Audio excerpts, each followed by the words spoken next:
Hi, so there's recently been some discourse surrounding the new 22-minute gameplay with BioWare reveal, where there's a lot of discourse surrounding specifically the Qunari and the sort of facial animations of the game itself.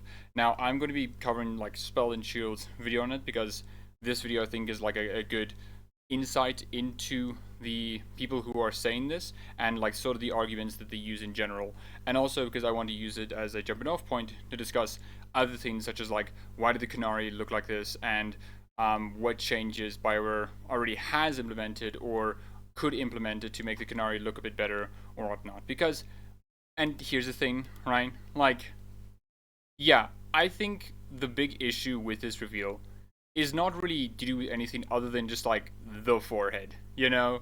And like that's literally it. Nothing else, at least in my mind, looks really bad other than the forehead. And specifically what's wrong with the forehead is not the fact that there is a lot of forehead, it's more the fact that the forehead doesn't really seem like textured and whatnot. But let's cover, Spell and Shield's video and see the sort of arguments that they use and the sort of general idea of these people who are saying this. And then additionally, I'm also going to be talking about a poll I did for my channel discussing this sort of very topic. I'm not going to be sharing any comments from this poll. You can see the poll in the description below if you want. But yeah, and also the video for Spell and Shield will also be in the comments down below. So let's get into it. I'm also going to be just like 1.5 times speeding it just to, make it go a bit faster. So IGN just had their showing of Dragon Age the Veilguard, mage gameplay with commentary from the developers. This is the latest showing of the several reveals that have taken place, showcasing the Dragon Age the Veilguard game. And despite what some people might believe, I generally try to be open-minded and try to be as neutral as possible. But I also have to be honest. This was the worst showcasing of the game thus far. At least with the initial action-packed Disney-esque. Now, I do want to say, because Spell and Shield does this a lot, because I have covered him before, he kind of tries to make him seem as like a very neutral arbiter, which like I think is dumb. Not necessarily because I think like his opinions are bad. It's whatever, it's opinions, right? I can't really argue against someone's subjective opinions, right? It's kind of hard to do that. It's more of like the facade that has to be there. He's an Origins fan. He likes Origins. He thinks it's the best game, and that's fine. Whatever. But like, he doesn't have to disguise himself as this like, so I'm trying to be objective. You could just say you don't like it. I don't necessarily get why a lot of these people who don't like the Veilguard, like, sometimes want to make themselves seen as like, I'm just being objective and neutral. When it's like, my dude, you're not. Just admit you don't like it, and then we can have a conversation from there. You don't have to have this ambiguity. But anyways, continue on. Trailer, it was just a trailer. It was not showing gameplay per se. This was just plain boring. But there were several other issues as well. Let me first mention the positives. The positives, once again, were the environments. The environments look pretty good. They look interesting. But unfortunately, that's where I have to stop. I simply cannot for the life of me get over the character models. They look like they're made of Play-Doh. And here, even worse than that, it's very apparent that they have issues with the rigging in the faces. Now, I do think this is a weird argument to continue to make because, like, I don't think people who make this argument understand what, like, Dragon Age looks like before. So here is Sten in Dragon Age Origins, right? Like, look at Sten, and then let's look at this Qunari, right side by side. And here's a closer up picture. Like, I asked this as a genuine question because no one has really answered this, like, every time I propose this. How does, like, Veilguard look like Play-Doh, yet Dragon Age Origins doesn't? Now, this isn't necessarily me saying that, like, Dragon Age Origins does look like Play-Doh. I don't think, like, Veilguard nor Origins look like Play-Doh at all. They look fine to me. They look like a bit of a stylized realism, whatever.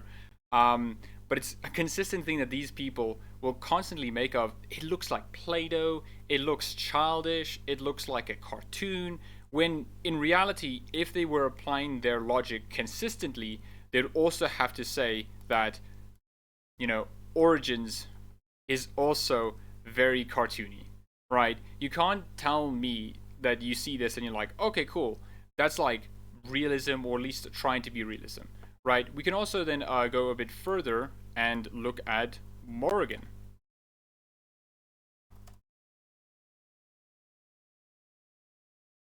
And again, here we can see this. Look at Morrigan.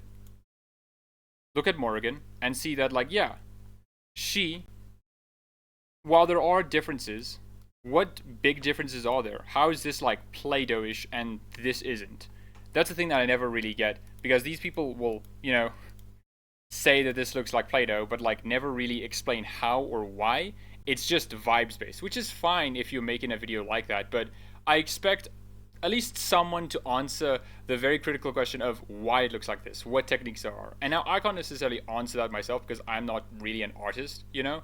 I can like understand some techniques and some of what people are saying, like there's not really a lot of texturing or shading on the forehead or whatever, but like that's like to my knowledge. So if anyone can answer this, like please do, you know, because it would be very interesting to see.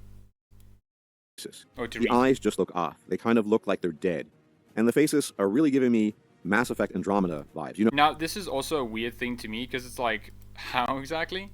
Like, the eyes don't look dead. I'll quickly show over here, uninterrupted. Just look at this and judge for yourself.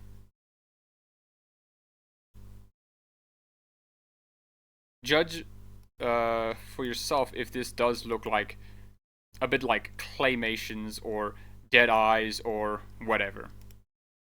I will remove my camera and now watch. Place called the Cauldron was attacked. That's some sort of Grey Warden tavern. It's a secret Warden readout. No idea what goes on there. Then why are you involved? Because whatever attacked it sounds like the Gloom Howler. So, earlier in Davern's arc, So, in what way did that look like they have dead eyes?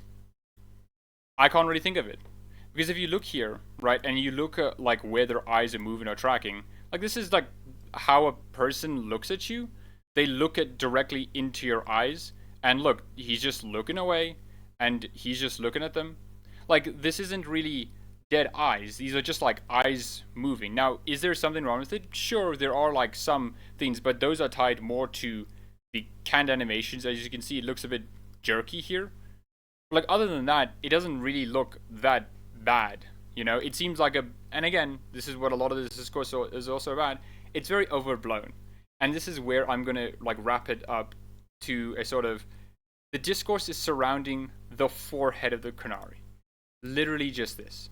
If BioWare simply showcased, you know, a Qunari with a smaller forehead, or they showcased, you know, an elf or a human, no one would be saying anything, right? I think it is very telling that Spell and Shield's video is only 5 minutes long, you know? His previous videos were like 10 minutes to a bit longer, and I think that showcase there was a lot more substance, or a lot more things you could like complain and point to. But not really anymore. The only thing you can really talk about is just this Qunari, and this Qunari is the only one who has the discourse, right? And again, it's not really the forehead that's the issue. Like, that's not really the issue. Having a large forehead isn't the issue. The issue is more sort of the forehead looks a bit too smooth and doesn't seem like there's a lot of texture to it, you know? And like, that's it. That's it, you know? But let's finish the video. you know, the sort of my face is tired type. Now, admittedly, some of these issues existed 10 years ago in Dragon Age Inquisition. But 10 And years... additionally, I do not see how this is my face is tired. Even with Addison, who said my face is tired, right? Like, the way she said it did not indicate oh yeah, my face is tired. No, it was more coming across as a sarcastic gesture, you know, as a sort of like matter of fact that my face is just tired, you know, and like as something that someone who doesn't really care about their job or their situation would just say, you know, even in that context of my face is tired is again a bit of overblown and, you know, misunderstood. This is also like wrapping into the, like, these people just like dislike BioWare to dislike BioWare. There's no real part of it. And also why I think like when Spell and Shield says, I'm trying to be a neutral arbiter, like, my man, just say you don't like BioWare. You know, it would be a lot more honest and we can have an actual conversation around it, you know? years have passed. It's 2024.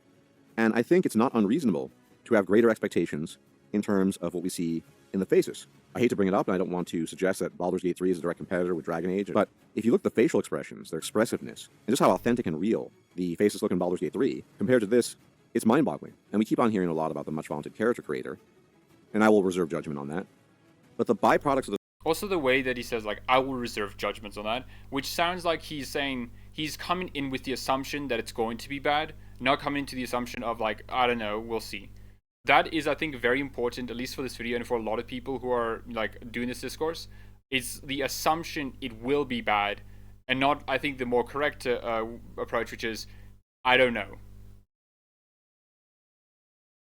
This character creator. Some of them are giving me uncanny valley vibes. And I'm sorry for just bringing this up constantly, but the character models don't look good. There's something off about them, fundamentally. And I don't know what he means. Like, I have eyes, right? And again, I think the only reason this discourse is bad is literally because of this Qunari's forehead. This video is 5 minutes, right? If there was a lot more wrong, this guy wouldn't have made a 5-minute video. He would have made a 10-minute video, you know? There's nothing wrong with this. This actually looks phenomenal, you know? The hair looks so wonderful. The face looks fine. Like, and not necessarily talking about the armor design, but like, just look at this. This looks fine. You know, there's nothing wrong with it, you know? Now you can say, why doesn't it look, you know, as better as its peers? And this is, I think, a problem, maybe not necessarily, how do I say this? Some parts of gamers will say that art style over graphics. They're lying. Those people who sometimes say that are just straight up lying. They actually do care about graphics a lot more than art style, because, you know, it looks more prettier and looks a lot more immediately recognizable quality, you know? But like, when things like this, and I don't think Dragon Age Veilguard is like bad graphically, but it's definitely not its focus, you know?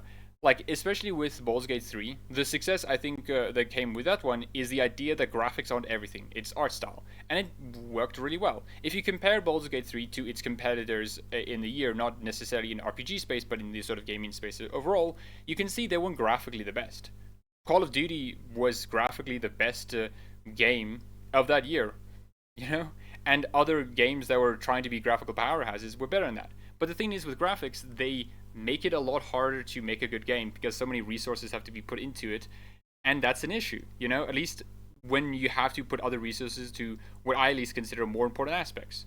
So is Dragon Age Veilguard graphically the best? No, but it doesn't need to be. It doesn't have to be. I like it as it is, you know? And here's something that I think, like, maybe will get me, not as a bit of slack, not like terrible or whatever. When I look at Dragon Age Origins, I don't see anything wrong with it. Like, graphically, you know? I understand that, like, it's not as many polygons as, like, other games, but, like, I look at Sten, I look at Morgan, and I look at the environments of, you know, Dragon Age Origins, and I think, this looks good. Like, I am one of those people who will just have very low graphic games like this, like Dragon Age Origins, and be completely content with it. There's nothing wrong with me, at least, to have, like, millions of games that just have this kind of, like, graphical fidelity, you know? Because, like, I don't particularly care about graphics that much, and especially because it's important to me, at least in my sort of background history, which is I've never had a substantially powerful PC, like, ever. Like, my computer that I have right now is a lot better and was able to run Baldur's Gate 3, like, on the lowest of low settings, you know? But even then, I don't particularly care, you know? I don't really care if it's a lot of graphics or whatnot. I wouldn't mind if all games look like Dragon Age Origins graphically, because, like, that to me just looks fine, you know? It captures what I think is very important to the game, you know? And so I don't particularly get why Spell and Shield is saying this, when I think if you ask him and say, like, which is better, graphics or art style, which should be prioritized, I think he'll say art style, you know? Mentally. And it's important in an RPG, or an action RPG in this case, that the characters not only look aesthetic, which many of them don't, but also look realistic and fit the environment. Realistic and fit. Okay, so realistic is a weird one because I don't think that matters. Baldur's Gate 3 is not realistic, you know? You can say, like, it's stylized realism, but it's still stylized. You know, real people do not look like the ones shown in Baldur's Gate, you know? If you see cosplay of characters, of Baldur's Gate 3 characters, you know? Let's quickly look at that. Baldur's Gate 3 cosplay. You know, you can see there's definitely a difference, right? Like, this is Shadowheart, and this is not what Shadowheart looks like in-game, you know? This is not Shadowheart in-game. And then if we actually look at the real-life Shadowheart, like, there's a substantial difference between a cosplayer and like, the actual in-game model of Shadowheart, you know? Now, you can say that's because they don't have the right face, or no, it's literally a stylized difference, you you know? And like that's again fine, but like I don't know why he says that. And as for like it fits the environment, it does. I don't know. When I look at these character models and the environments together, they look like they fit together. I'm not necessarily sure what he means unless he like explains more. If he doesn't explain more, I can't really give much of an answer or give much of a response. I don't really think it's well thought out. The environment in this case looks leagues better than the characters we see in this trailer. And on top of this, this was meant to showcase or market mage combat. Now, unlike a lot of people, I'm not obsessed with mages. I'm probably going to play a warrior at the end of the day, but they could have done a better job of that as well. And I'm going to be perfectly honest again. The vibe I get from this, the overall vibe, is one of AA. And there's nothing wrong with AA games. I love AA games. In fact, some of my favorite games of all time are AA. But this is BioWare, empowered by EA. And what they're Now again, I don't particularly, and this is obviously like different from person to person. Some people just want a lot of graphics, and it's fine, you know. I don't particularly agree with them. I don't really think it's that important, you know. But that's what they want, you know. But like, I don't think it really matters that BioWare makes a very graphically like demanding game, or like a very graphically a game that's very graphically has a lot of fidelity. Is what I mean. It took a while for me to say that, but it has a lot of fidelity to it, because it doesn't really match it to me, you know. Like none of the games were like powerhouses in graphics, you know. Like not even the Mass Effect series was like this. Let's quickly take a look at Anthem. I should say game. Let's have a quick look at Anthem. Anthem is BioWare's most graphically well-produced game. It looks amazing. Its environments look amazing. I think this is a trailer shot. Let me quickly find one spot. Right here is the one that has like the absolute epitome of the graphics that they have. And even then, this isn't as good as the games that came around its time. It's not even good as the games that came around like before. Because like BioWare has never really been about that, you know, and I don't really think they should be, you know. I think they're fine if they're just like low fidelity graphics. Because again, if all BioWare games looked like this, I genuinely wouldn't mind. I genuinely wouldn't really care, because like this fits what I think they're going for, you know. And like obviously they should improve because they as artists want to improve and do more. But as like a consumer, as a person who just wants to like see it as art, I'm completely fine with it, you know.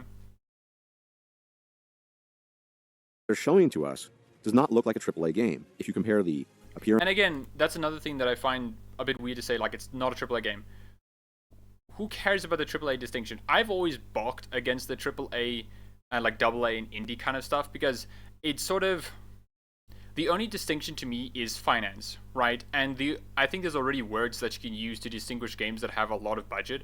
We can just call them high budget or low budget. And like, but to me, when someone says AAA, AA, or indie, it's sort of an indicator of quality. And I don't really think that's appropriate. There are a lot of indie games that are just like superior to AAA games in every single way, and there are a lot of AAA games that are just kind of bad, and vice versa. Some indie games are just like bloody trash, and some AAA games are like the best produced games in the world. And so I don't particularly care about like if they're a AAA studio. They should they should do what's appropriate for their game. You know, if it involves low graphic fidelity, then that's fine. Appearances and character models with games such as God of War or God of War 2. Just looking at the presentation, the aesthetics, and even the gameplay, this was not an impressive showing. And I'm not alone in these thoughts. Several people on my Discord server seem to have similar views of this. And so increasingly, what I would say is that Dragon Age Veilguard is becoming a play it for the story type of game, potentially. The story might still be good. In fact, I mean, that's been true for like all of BioWare games. No one went through Mass Effect 1 going, oh boy, I sure love this combat, you know. I sure love the weird, finicky, like maybe snapping, maybe not snapping cover system. I sure love the weird gunplay where if I try to aim, it goes all wild, and oh my gosh, this is like such a, oh my, and the power system, like, no one plays BioWare games really for the story. And even the best like gameplay that BioWare's had, which is, I think is like Dragon Age Origins, most people do not talk about the gameplay for Dragon Age Origins, right? Even at the time, if you look back, so many people's discussions, interests, and reviews have always been focused on the like story, world, and characters. That has always been what like BioWare has mostly contained to itself. And I think there's like a trend where you can see the more BioWare focused on its like gameplay, its graphics and whatnot, the less aspects that are core to them start to drift away. Anthem is the final culmination of that idea, where it's BioWare's most graphically like fidelity game. It's the game that has like the best gameplay like ever in BioWare's catalog, and especially because I would say this, the best gameplay like any looter shooter has had, right? Because it's such an amazing like gameplay loop and like combat system. But it's also BioWare's weakest story. It's also BioWare's least BioWare-like game.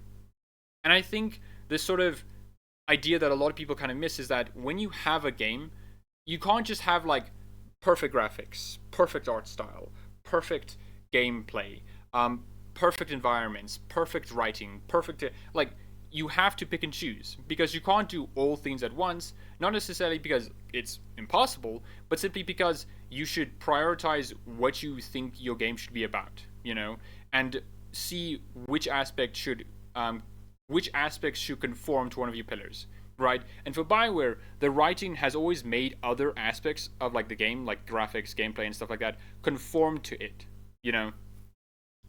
And I think that's like very important to remember. So I don't particularly think this like focus on it doesn't look AAA, it doesn't look like it's a high budget game. Like who cares, you know? Even if it looks AA, who cares if it looks AA? I don't, you know?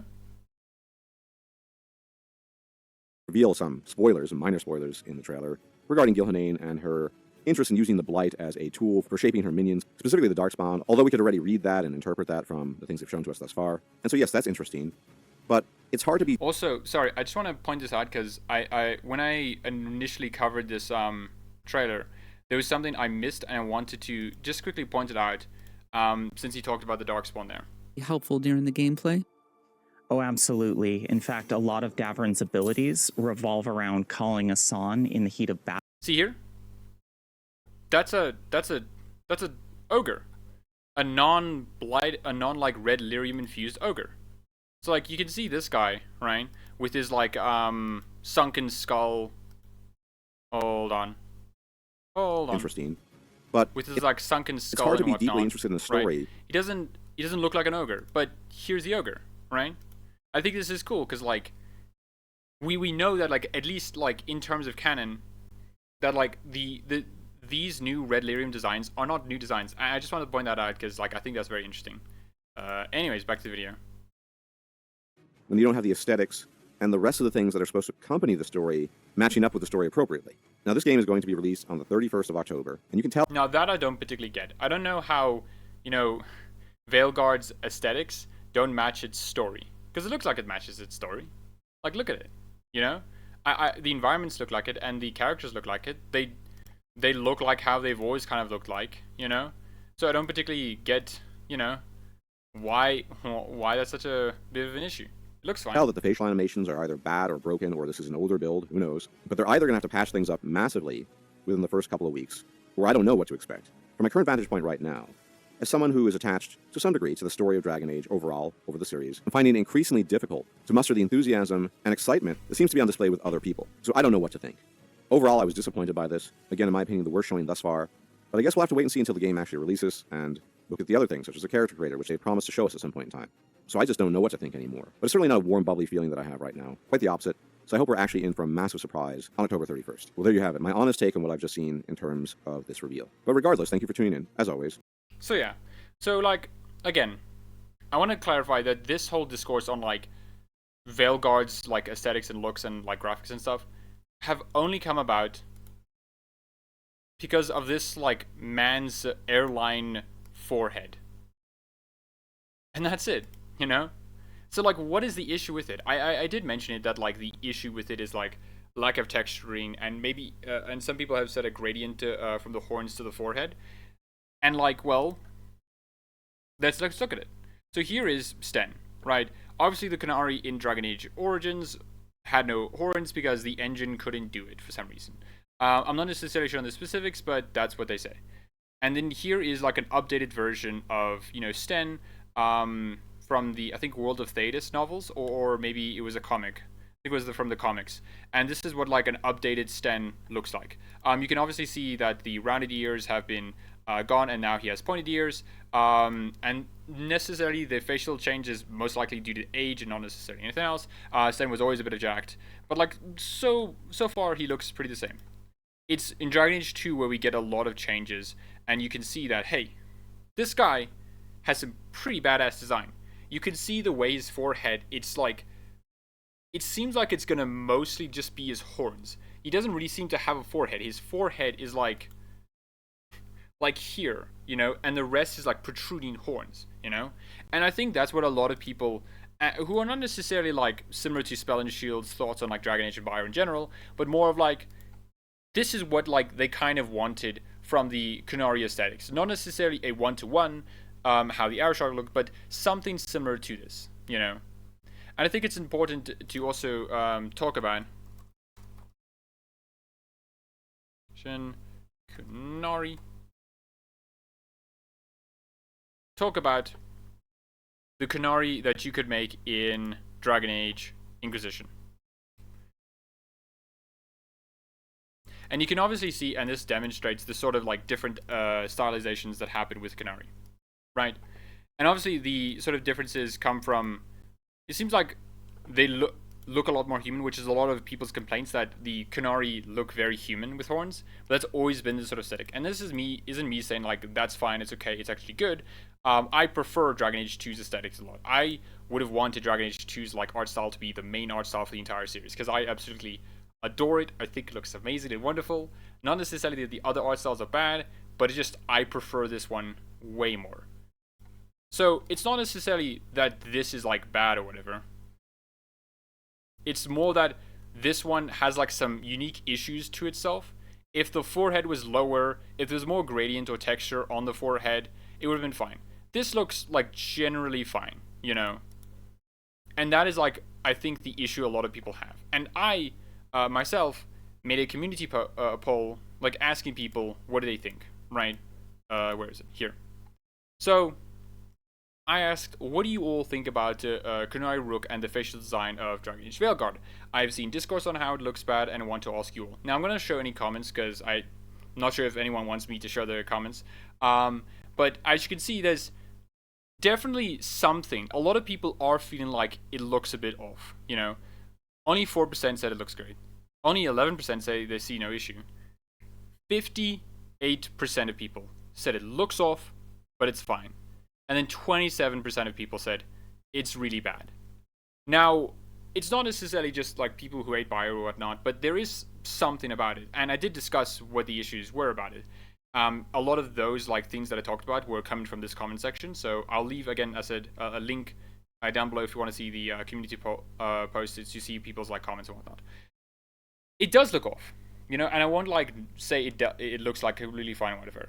But that's why I think this like so articulately so accomplishes or is why a lot of people chose this option, because it looks off but it's fine. A lot of people are with the opinion that it looks fine. It's off but it looks fine. A lot of the comments that I got on the community post, a lot of it was, I mean, it's fine, but like I wish there was more texture to it, a horde gradient, or maybe we could just lower the forehead. And a lot of people saying that they hope the character creation, you can, not make the forehead so big or something like that. A lot of other people were talking about like art style changes and stuff like that. It was, I think, a very good insight into that. And yeah, there's nothing much else for me to say other than that. I've rambled on for like nearly 30 minutes, which is funny. But to wrap it up is this. If the new like trailer, the new reveal for the gameplay stuff, if all that really came out of it was the Qunari looks a bit off, I think this is a sign that the game actually looks a lot better than what most people think, right? Because if this whole discourse is centered around like this guy's forehead, then like it seems like the game's gonna be fine, Now, that doesn't me saying that like the only thing that people had an issue with was this guy's forehead.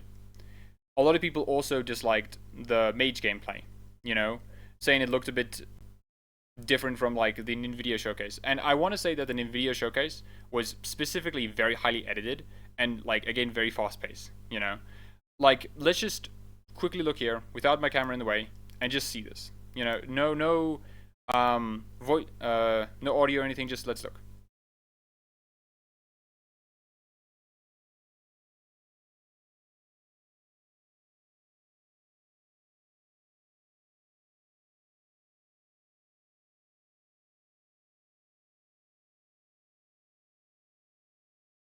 Now you can definitely see that it's less flashy. It's less like quick going here, going there, all over the place, especially when compared to the warrior gameplay, at least to some. I don't think this necessarily looks bad. My only thing that I wish was at least clarified was if you could also increase the attack speed, right? Because one of the things that made Origins combat, like from the start to the end, a lot different was attack speed as well. Not necessarily increase in damage, but you got a lot more attack speed. One of the rogue abilities was momentum, and increase your attack speed. And when you have it on and then put it off, your character feels completely slow. So I do think that's an important thing that people are discussing, but I do think BioWare should probably answer like if there's an attack speed increase or if we can increase our attack speed, because I think it is important to have like maybe slow combat and then high, you know, fast-paced combat in the end. But that's besides the point. These are the only like two things that people have talked about. Everything else, most people like, you know? Like, let's just... Oh, look at this little guy. Look at him. Still licking their wounds. So we handle this alone. Just go to the cauldron and get the griffins back. You have to promise to behave, boy. Listen to every word I say, stay out of trouble, don't do anything dumb. And it just looks so amazing. From the sounds to the sort of ear going up and then another ear going up. He's paying attention. He says, you promise to behave. And he's listening to him, you know? He's engaged. He's flapping his wings. Looks amazing. Looks fantastic, you know? But yeah. That's all I wanted to talk about. I wanted to just like make this video because I do think like talking about this is important and we shouldn't really like shy away from like the game looking a bit weird, and we should talk about it. What should BioWare do to like address the issues that people had with the Qunari's forehead? Well, I think one of the things that they should do is, well, hey, when you show us the character creation, maybe you show us Qunari's and see more textures on their forehead, or you can do a gradient, or do something similar to like what Dragon Age 2 did, and have something like this. Something like that I think would be very helpful and indicate to a lot of people that are like, okay, cool, so it was just like a deliberate choice to, you know, by the people, by Connie Bush or John Epler, to make the Qunari like that way. And it's not necessarily a thing that all Qunari will look like, you know. And I think that would be very fine. And yeah, like nothing much else to it then. Because... Oh, this is what I remember. Sorry for the weird rambling mess. You can make a deliberately bad character in a character creation, and then point and gawk and say like, huh, see, this character creation is like fucking dumb, dude. It's like, yeah, dude. Is it actually bad, or actually, you know, or are you actually deliberately making a mistake? You can say Oblivion's character creator is bad because it's too hard to make a good-looking character. It's too easy. It's too hard to make a good-looking character, and additionally, it's too easy to make a bad-looking character. That's, I think, what maybe should be answered with the character creation and just like messing around with it. How easy it is to make a good character, and how hard it is, and how easy is it to make a bad-looking character, right? Like, that's, I think, the question should answer. But that's it, I think, for now. So yeah, thank you for watching this like random rambling video I made. And again, all the links in the description if you want to go check my community post, if you want to check Spell and Shield's video to sort of judge it for yourself. Yeah, if you like the video, perhaps consider liking it, and if you even want to do that, maybe you subscribe and that'd be cool. Additionally, if you have any thoughts about this sort of discourse and what you think about it, please leave a comment down below. So yeah, I hope you enjoy your day.